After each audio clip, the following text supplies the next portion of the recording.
Friends, എല്ലാവർക്കും മൗനരാഗം പുത്തൻ പ്രൊമോയിലേക്ക് സ്വാഗതം കേട്ടോ. അപ്പൊ എന്തായാലും നമ്മുടെ പ്രകാശൻ സ്വന്തം മാനം കാക്കാൻ വേണ്ടി ഒരു കൊലപാതകം ചെയ്യാൻ പോകുന്നു. അത് പ്രേക്ഷകർ നമ്മുടെ ലക്ഷ്മിയെ കൊല്ലാൻ തീരുമാനിക്കുന്ന ഒരു പ്രകാശനെ തന്നെയാട്ടോ ഇന്നത്തെ പുത്തൻ പ്രൊമോയിൽ കാണുവാൻ സാധിക്കുന്നത്. അപ്പോൾ ഇതെല്ലാം നമ്മുടെ കിരൺ മുൻകൂട്ടി നമ്മുടെ കാർത്തികയുടെ അടുത്ത് പറയുന്നുണ്ട്. കാർത്തികയും കല്യാണിയും കൂടി നമ്മുടെ കിരണായിട്ട് സംസാരിക്കുമ്പോൾ കിരൺ കാർത്തികയുടെ അടുത്ത് തുറന്നു പറയുന്നുണ്ട്, കാർത്തികയെ വിക്രമായിട്ട് കളിക്കുന്നത് സൂക്ഷിച്ചു വേണം. അവൻ ആരെങ്കിലും കൊല്ലാൻ തീരുമാനിച്ചാൽ അവനത് വളരെ എളുപ്പമാണ്. കാരണം അവനൊരു ക്രിമിനൽ ആണല്ലോ, ജയിലിൽ കിടന്നിട്ടുണ്ട്, കുറെ പേരായിട്ട് ബന്ധമുണ്ട്. അതുകൊണ്ട് അവൻ എളുപ്പമായിരിക്കും ആരെങ്കിലും കൊല്ലണമെന്ന് വിചാരിച്ചാൽ അവൻ അത് നടത്തിയെടുക്കുകയും ചെയ്യും എന്ന് പറയുന്നുണ്ട് കേട്ടോ നമ്മുടെ കിരൺ.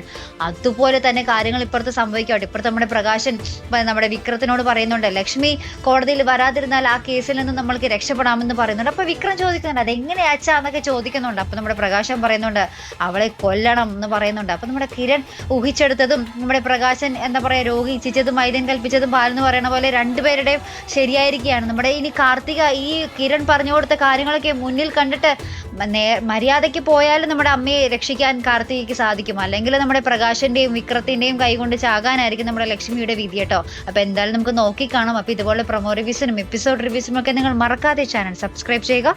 അടുത്തൊരു വീഡിയോയുമായി വരുന്നത് വരയ്ക്കും ഗുഡ് ബൈ.